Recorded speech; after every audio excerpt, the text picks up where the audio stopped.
Yo después de estos elogios ya me voy. Bueno, pero como bien ha dicho María Jesús, hoy, el tercer jueves de noviembre, se celebra desde hace bastantes años por la UNESCO el Día Mundial de la Filosofía, precisamente con esa idea de la importancia que tiene.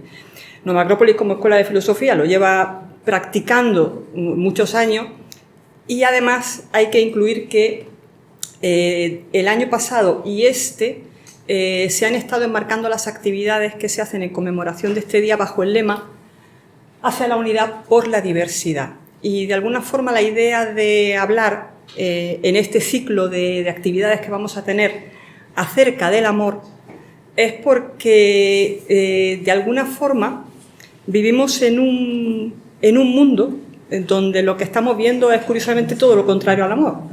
Es cada vez más conflicto, cada vez más discusión, cada vez más pelea, cada vez más desacuerdo en todo.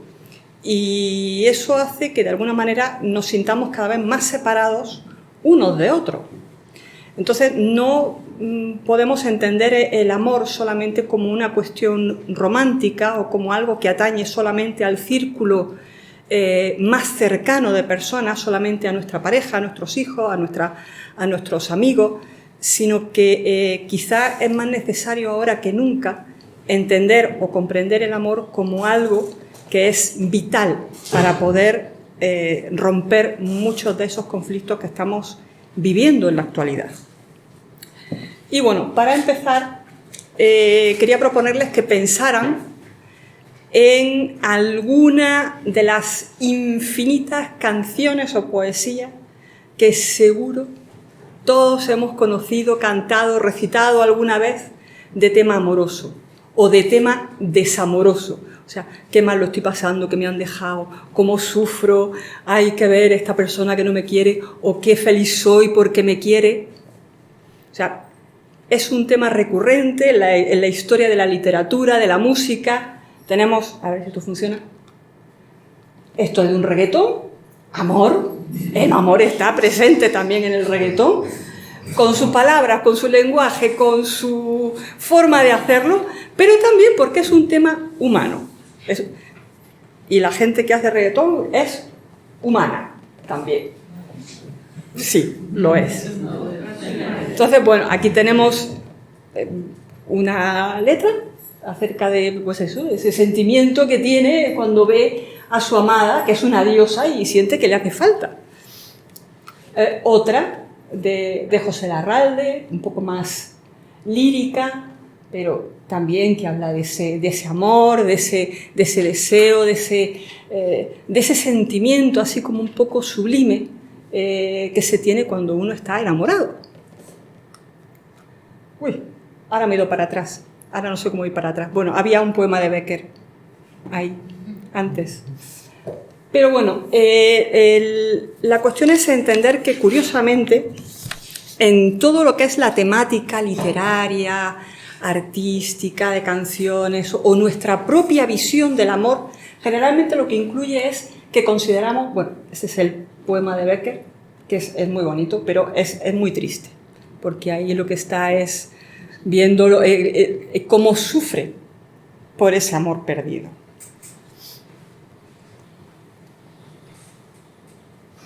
Bueno, Becker es que era muy dramático, es la verdad.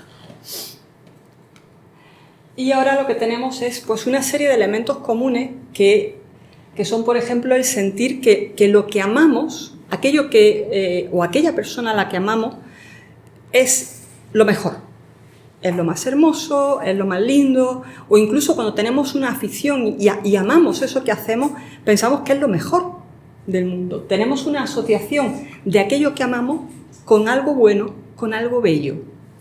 Sentimos que no podemos vivir sin eso, que es una necesidad que tenemos, sin la persona o sin la cosa. Deseamos poseerlo, deseamos tenerlo cerca. Sentimos dolor y agonía si no lo tenemos cerca, si no lo poseemos.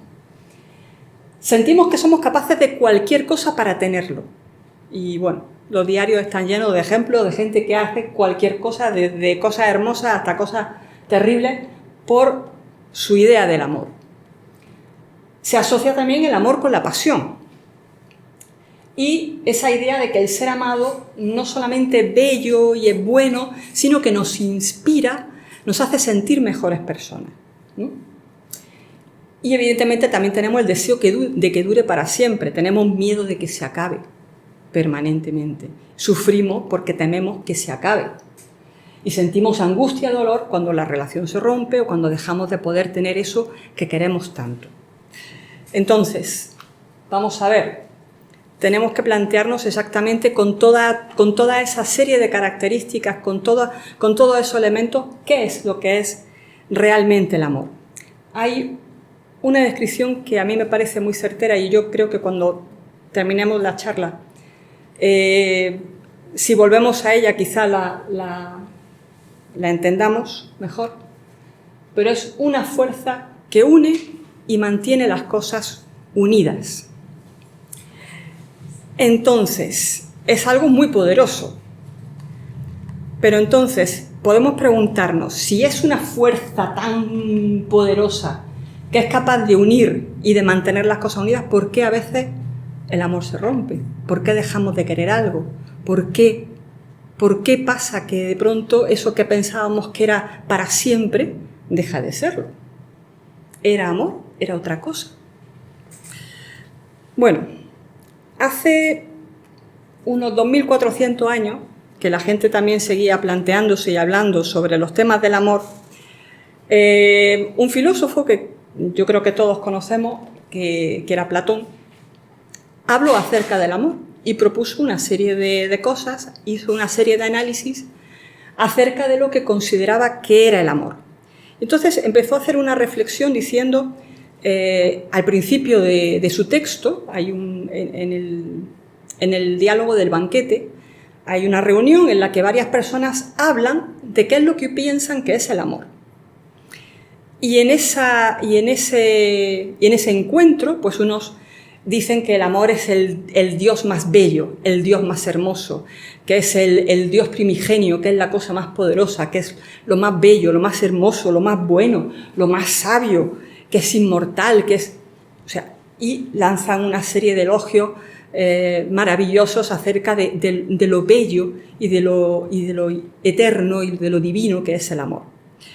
Y entonces se hace como una especie de división, que es que el amor, al contrario que lo mortal, es divino, es inmortal.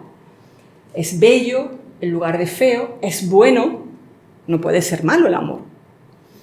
Es sabio porque te hace amar las cosas sabias, las cosas buenas, te da conocimiento y es inmortal. El amor de verdad. Pero entonces, cuando le llega el turno a Sócrates de hablar, él dice algo muy curioso, y es que el amor no es amor de nada. Me explico. Cuando amamos, amamos algo. Algo. O sea, es amor de algo o hacia algo. Y generalmente lo que amamos es algo que no tenemos, algo que nos falta. Por lo tanto, si el amor fuese bello y nos enamoramos de cosas bellas, lo que quiere decir es que el amor no es bello, porque no tiene la belleza. ¿Me seguí? No, pero... O sea, algo busca lo que no tiene. Por lo tanto, si cuando ves a alguien guapísimo y se te van los ojos detrás y dices, pero Dios mío, qué cosa más bonita, es porque realmente tú sientes que hay una belleza ahí que tú no tienes. La reconoces y quieres tenerla, quieres verla más tiempo, quieres tenerla cerca. Igual que cuando ves algo bueno, quieres tenerlo cerca, quieres tenerlo mucho tiempo. Por lo tanto, el amor, dice, no es algo bello, no es algo bueno, no es algo divino, porque lo divino ya lo tiene todo, no necesita nada. No es algo inmortal, porque vemos que a veces el amor desaparece o no está. Y desde luego no es sabio. Y entonces le preguntan a Sócrates, entonces, ¿qué estás diciendo? ¿Que el amor es feo, es malo, es ignorante?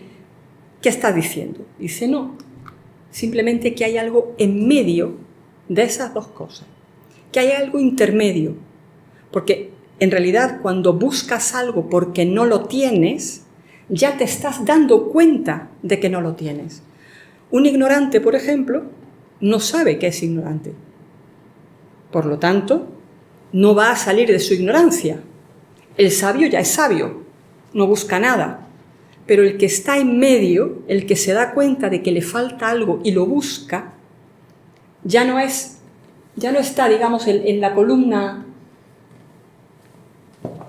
de aquí, no está todavía en esta, sino que está en medio. En ese punto intermedio está el amor.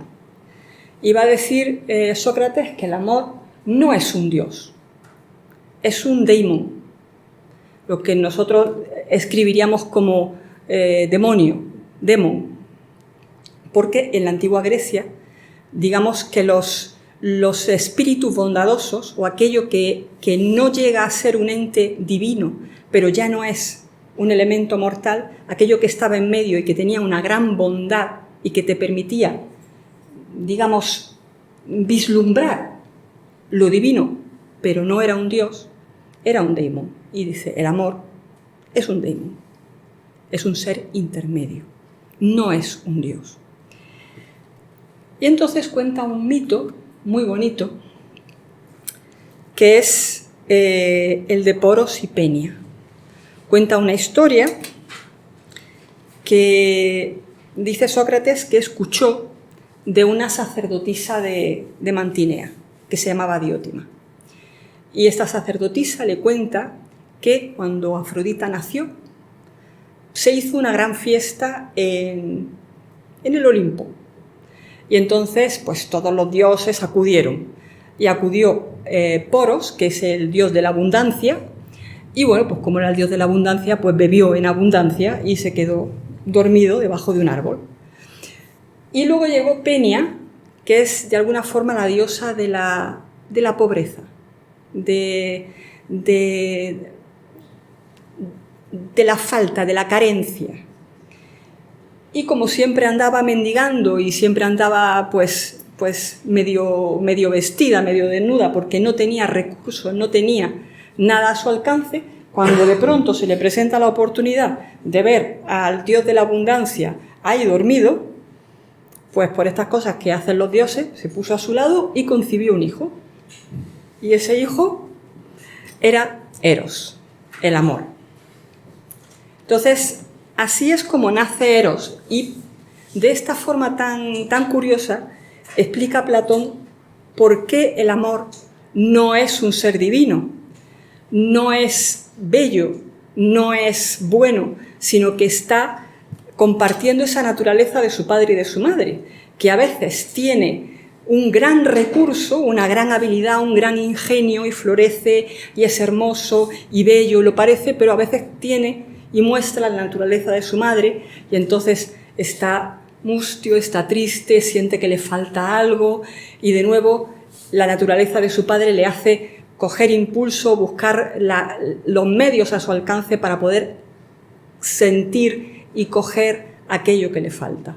Y esa es un poco la naturaleza del amor, el sentir esa carencia, darse cuenta de esa carencia, pero continuamente estar en un movimiento en el que necesita desesperadamente alcanzar aquello que le falta.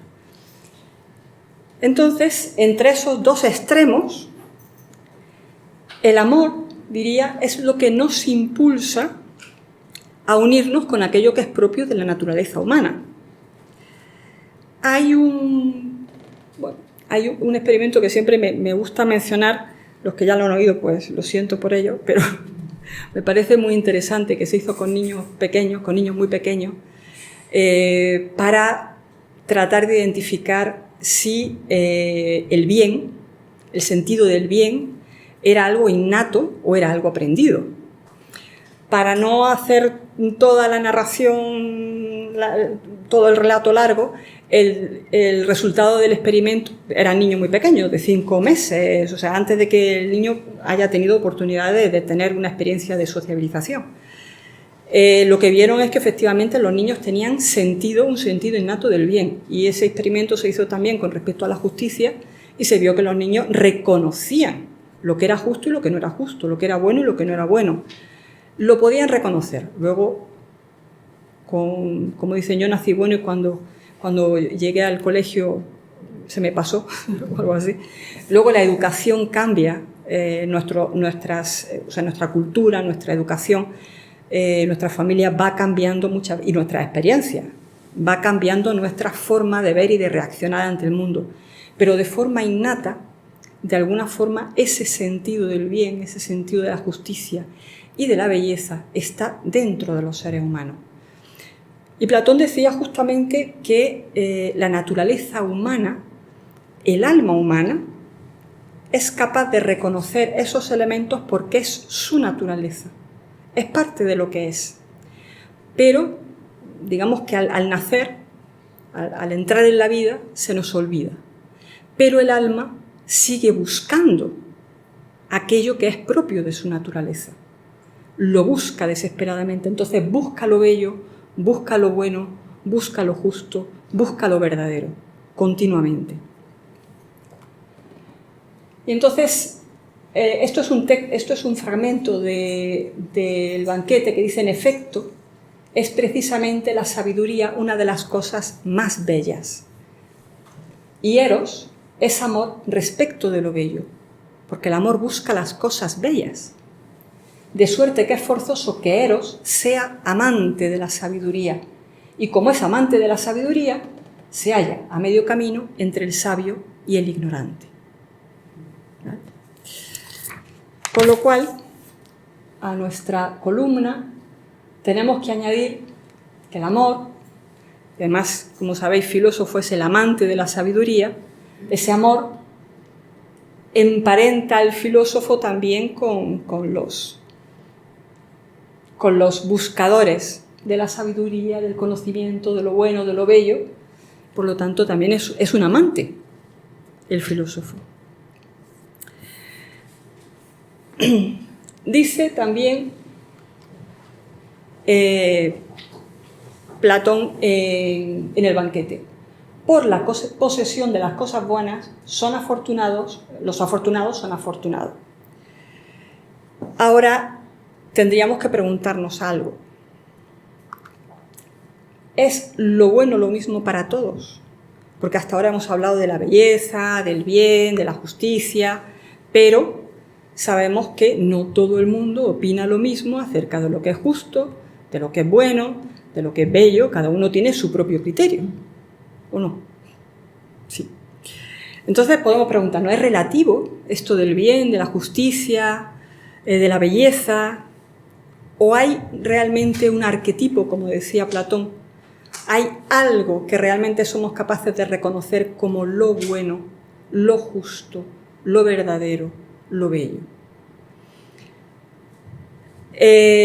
Ciertamente cada una de nuestras naturalezas tiene una percepción de lo que es bello, de lo que es bueno. Lo que ocurre es que generalmente vamos a entender lo bueno como aquello que es bueno para mí, o lo justo como aquello que es justo para mí. Porque, como decía al principio, lo que más nos cuesta es tener en cuenta a los demás. Entonces solemos buscar ese bien, pero lo buscamos en nuestra necesidad, en nuestro deseo o en lo que a nosotros nos gusta. Yo tengo el ejemplo en casa tengo un perro al que le encanta comer cosas un poco asquerosas. No voy a decir cuál, pero es terrible. Y claro, no es bueno, porque se pone enfermo. O sea, cada vez que come cualquier porquería se pone enfermo, se pone muy enfermo. Tiene que ir al veterinario, le tienen que pinchar, pero repite. ¿Por qué? Porque a él le gusta comer eso. y por mucho que yo le diga no es bueno para ti, sé que es inútil, pero yo se lo he dicho. O sea, yo le he dicho a mi perro, eso no es bueno para ti, pero evidentemente no me ha hecho mucho caso. Él sigue intentándolo una y otra vez. ¿Por qué? Porque piensa que es bueno para él. Entonces, a veces lo que pensamos que es bueno para nosotros no es realmente bueno para nosotros. Nos gusta, pero no es bueno. Entonces, Platón lo que va a proponer es que hay algo, un elemento en el ser humano que tiene, igual que el amor e igual que el filósofo, una doble naturaleza. Y que el ser humano está así como en medio también de esa doble naturaleza y por eso a veces intenta buscar el bien en lugares donde no va a encontrar el bien e intenta buscar la belleza en lugares donde no va a estar la belleza o aquello que es duradero en cosas que no son duraderas. Y un ejemplo lo tenemos en, pues, por ejemplo, en las cosas en las que enfocamos nuestra vida. Generalmente tratamos de satisfacer deseos de posesión de cosas o enfocamos nuestra relación con otras personas, pero no estamos siendo conscientes, o somos conscientes, pero lo obviamos, de que eso es algo que está condenado a morir tarde o temprano, porque todo muere. O sea, si yo me apego mucho a un objeto, yo tengo que ser consciente de que ese objeto tarde o temprano se me va a romper. Y si no se rompe, yo me voy a morir antes que él. Mi perro, espero, morirá antes que yo, porque lo pasaría el peor que yo si me muero yo antes, pero lo voy a perder y lo quiero mucho. Igual con las parejas, igual con los amigos, con lo que queráis. Estamos poniendo nuestro amor, nuestro apego en cosas que van a desaparecer sí o sí. Y es inevitable. Con lo cual el sufrimiento también es inevitable desde ese punto de vista. El alma, diría Platón, es también ese elemento intermedio en el ser humano que sabe qué es lo bello, sabe qué es lo bueno, sabe qué es lo justo, porque es su naturaleza, pero cuando nacemos, cuando entramos en esta corriente de la vida, se nos olvida. Nos olvidamos. Pero esa necesidad, esa angustia, de alguna forma, de que algo falta, de que algo no tenemos, de que algo no está bien, sigue estando y de vez en cuando rasca y hace ruido e inquieta y nos hace querer buscar algo lo más duradero posible. Porque queremos cosas duraderas. Como decía Platón, no solamente queremos conseguir aquello que amamos, queremos tenerlo para siempre. Lo que ocurre es que las cosas mortales son mortales y no las podemos tener para siempre. Pero él dice que las cosas que están en esta columna, lo bueno, lo bello, lo divino, lo sabio, lo inmortal, que es la naturaleza de los dioses, no perecen. Y por lo tanto, si hacemos que nuestra alma intente acercarse a esa parte que forma parte de la naturaleza del alma en lugar de a la otra, pues podemos ir conquistando cosas más duraderas. ¿Cómo?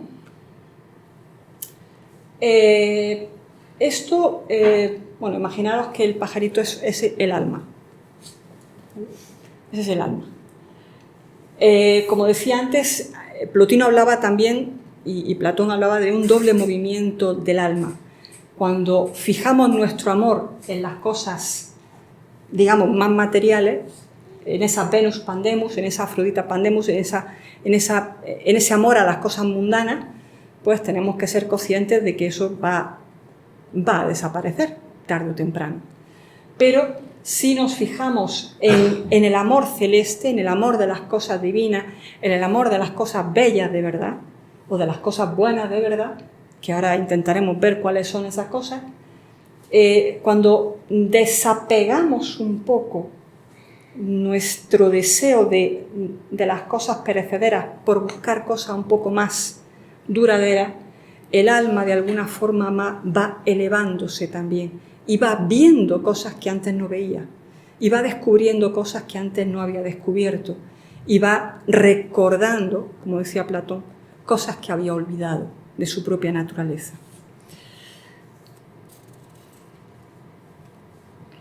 Entonces dice también Platón en el Fedón, que es un diálogo que dedica al alma, dice: cuando la filosofía se hace cargo del alma, ésta se encuentra sencillamente atada y ligada al cuerpo, porque realmente el alma, una vez que nace, está atada al cuerpo.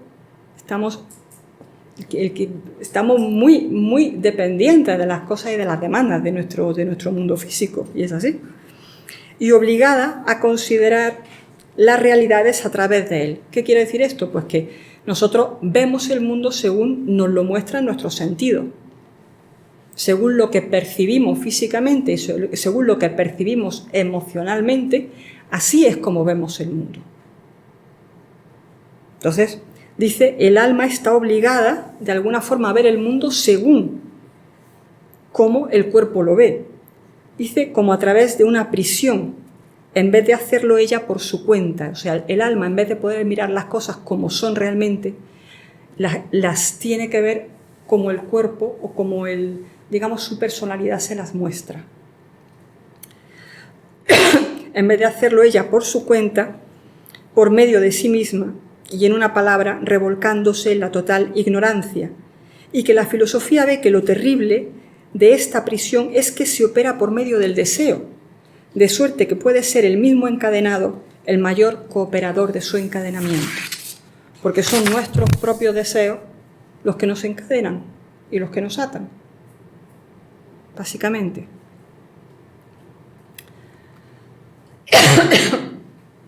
Entonces dice,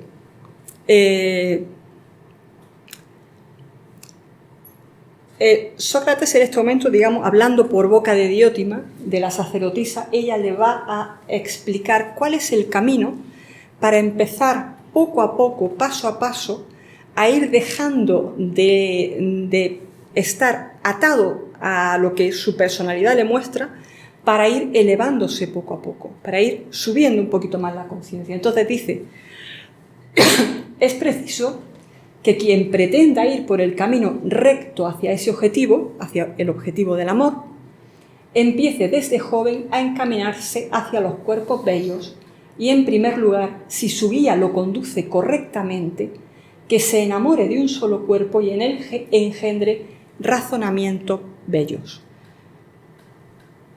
No está hablando de un enamoramiento carnal, sino que a través de la belleza de un cuerpo pueda, si su guía le conduce correctamente, engendrar razonamientos bellos, o sea, filosofar acerca de la belleza. Pero primero a través de la naturaleza de un cuerpo bello, porque es lo primero que nos atrae, un cuerpo bello. Cuando digo un cuerpo bello, puedo hablar de un cuerpo humano bello o de cualquier otra cosa que sea bella, ¿vale? Y entonces propone una escala para ir poco a poco ascendiendo en esa profundización del amor. De alguna manera, al mismo tiempo que subimos, vamos profundizando en el amor. Y dice, pasamos de amar un cuerpo bello, pero ese guía te va a decir, no te puedes quedar en un cuerpo bello. Si has sido capaz de ver la belleza en un cuerpo, tienes que ser capaz de ver la belleza en todos los cuerpos.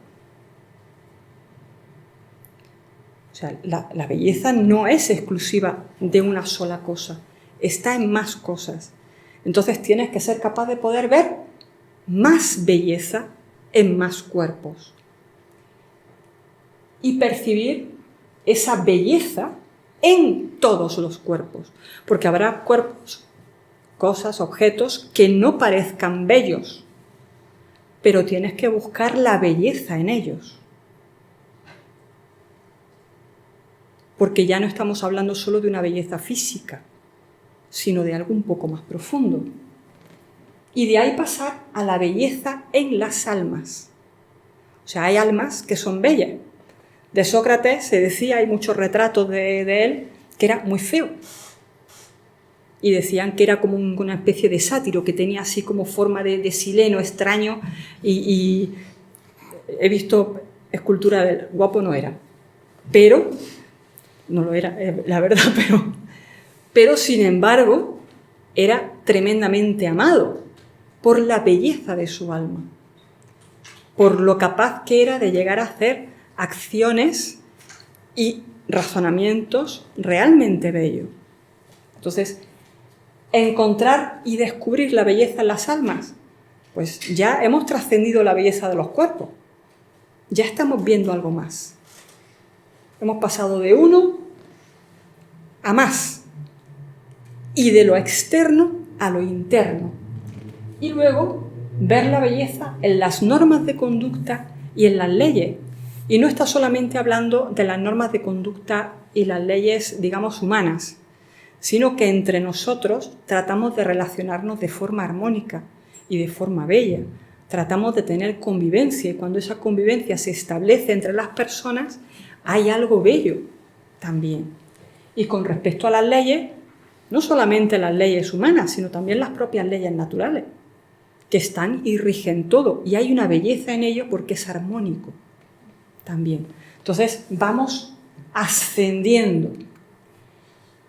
Y luego vemos la belleza en las ciencias que son los estudios y el conocimiento de las cosas, que nos vamos acercando a esa idea de la sabiduría, que es conocer todavía más. Ciencias hay muchas formas de conocer el mundo, muchas formas de conocer al ser humano.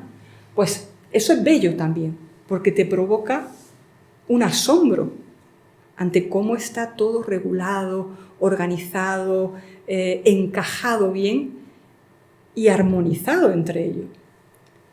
Y luego hacia la ciencia una, porque todas las ciencias son una sola ciencia, la ciencia del universo, de cómo está organizado todo el universo, del que los seres humanos somos parte.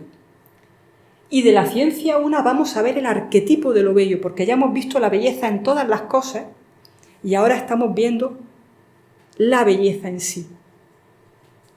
La belleza como arquetipo, como idea.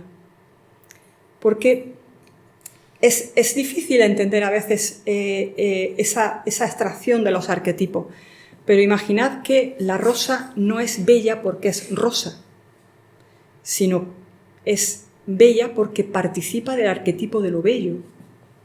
Es armónica, tiene unas formas armónicas, o sea, se corresponde arquetípicamente o comparte la idea del arquetipo, por eso expresa belleza. Entonces, aquello que está detrás de lo bello, detrás de las formas bellas, detrás de las almas bellas, detrás de las leyes bellas, etc., es lo bello. Que Platón decía que lo bello es lo mismo que lo bueno, porque nada que no sea bueno puede ser bello, y nada que no sea bello puede ser bueno. Entonces, ahí tenemos algo que nos lleva finalmente a un elemento de unión con todo y con todos. Porque si hacemos esta escala para lo bello, podemos hacer la misma para lo bueno, y para lo justo, y para lo verdadero.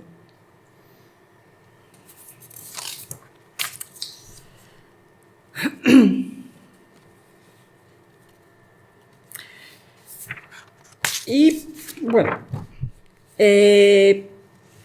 digamos que esta escala que hemos visto y este proceso que hemos visto, yo creo que ya en el tercer peldaño de la diapositiva anterior estábamos ya diciendo, uy, esto es un poco difícil. Esto que está dentro de un trabajo personal de cada uno, porque evidentemente nadie lo puede hacer por uno, sino que es uno mismo el que con su necesidad de poder comprender y alcanzar esas cosas duraderas, esas cosas que no mueren, esas cosas que son eternas y que son divinas, haga el esfuerzo de subir por esa escalera y llegar lo más alto que pueda.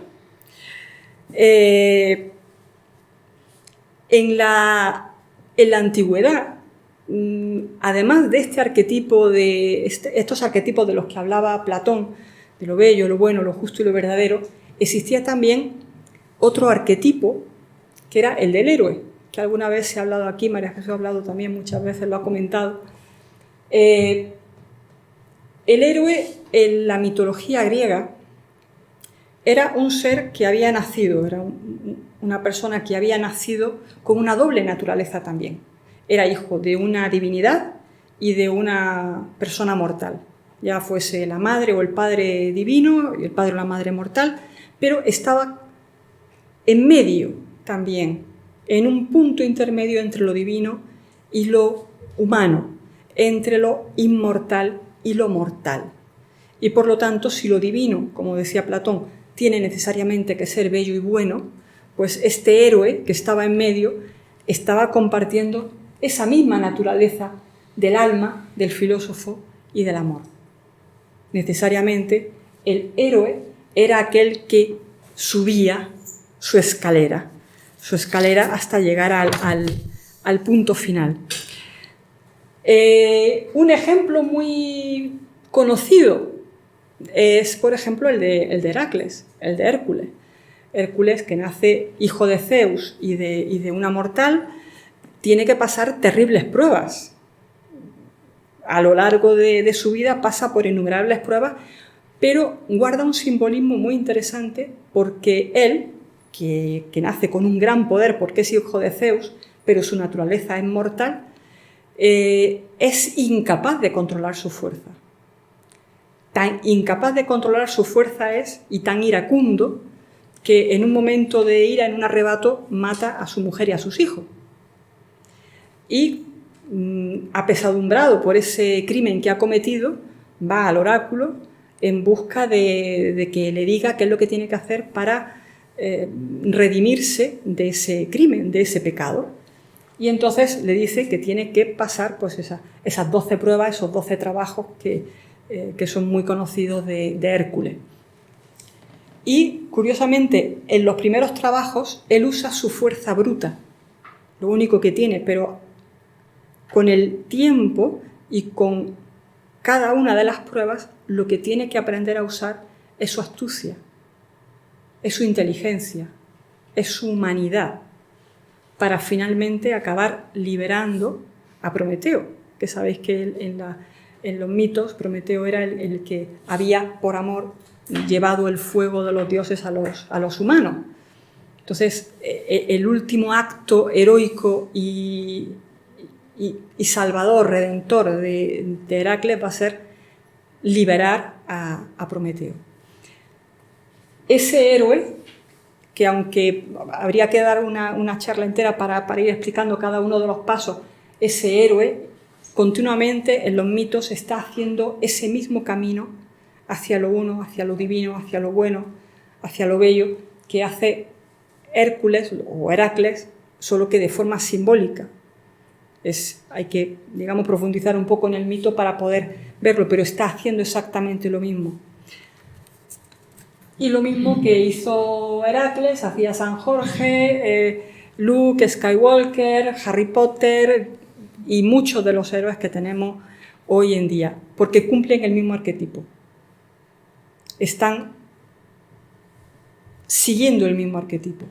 Entonces, por eso también a nosotros nos inspiran. Y cuando aparece un personaje de estos en la televisión, en un libro o en cualquier saga y cumplen ese mismo ciclo del héroe y vemos esas pruebas, ese paso, ese cambio, esa transformación a través de sus aventuras, nos damos cuenta de que hay algo en lo que nosotros nos reconocemos también y que desearíamos ser como él.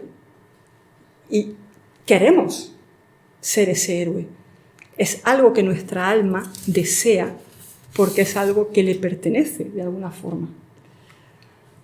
Esto es una frase de Elia Stenberg, que fue directora internacional de Nueva Acrópolis, que habla precisamente del sentido heroico de la vida, que dice que no se agota en una sola batalla ni en una oportunidad difícil en la que hayamos podido salir victoriosos. Por eso hablamos de un sentido de la vida y no de una ocasión en la vida, porque esa vía del héroe, que en realidad no es coger e ir a matar dragones ni ir a luchar a la estrella de la muerte ni nada de eso, es una cuestión cotidiana de batallas cotidianas dentro de esa escalera que hemos visto antes, de buscar continuamente ver en los otros algo bueno, algo bello, no fomentar elementos de separación, sino elementos de unión, o sea, buscar en los demás algo que veamos y reconozcamos como bueno, porque en eso nuestras almas sí pueden encontrar puntos de unión. Entonces, hablamos de sentido de la vida porque es un trabajo para la vida, no de ocasión en la vida. El sentido de la vida es como una dirección general, es un sendero que con más o menos vericueto nos lleva hacia una meta. ¿Qué meta? El final de esa escalera que hemos visto antes. Y la heroicidad consiste pues en enfocar cada día, cada acto, como una prueba en la que todas nuestras fuerzas, desde las físicas hasta las sutiles, de la inteligencia y del alma, van a entrar en juego. A veces caeremos y otras tantas, y cuando haga falta nos volveremos a levantar, porque ese es, digamos, ese sentido de la vida. Termino también con un par de frases más. Esta me parece muy, muy bella, porque realmente es esa forma de salir de nosotros mismos y de buscar más, ver en los demás y dar a los demás, donde encontramos que no puede haber separatividad. Esos odios, esas rencillas, esas disputas que continuamente vemos, es por falta de amor, básicamente, por falta de amar al otro. No voy a decir que haya que amar a todo el mundo, ni que todo el mundo sea amable en el sentido de que merezca ser amado. Hay gente que no es buena, o no es tan buena, o nos cuesta ver lo bueno en ellos. Pero podemos hacer el esfuerzo, por lo menos, de considerarlo un hermano de humanidad, porque lo es. Y lo último es un poema de Inarabi, que es bellísimo también, porque dice: mi corazón se ha hecho capaz de revestir todas las formas. Es pradera para las gacelas y monasterio para los monjes, templo para los ídolos y cava de peregrino, tablas de la Torá y libro del Corán. Yo profeso la religión del amor, y cualquier dirección que tome su montura, pues el amor es mi religión y mi fe, que es una cosa bellísima. Y gracias.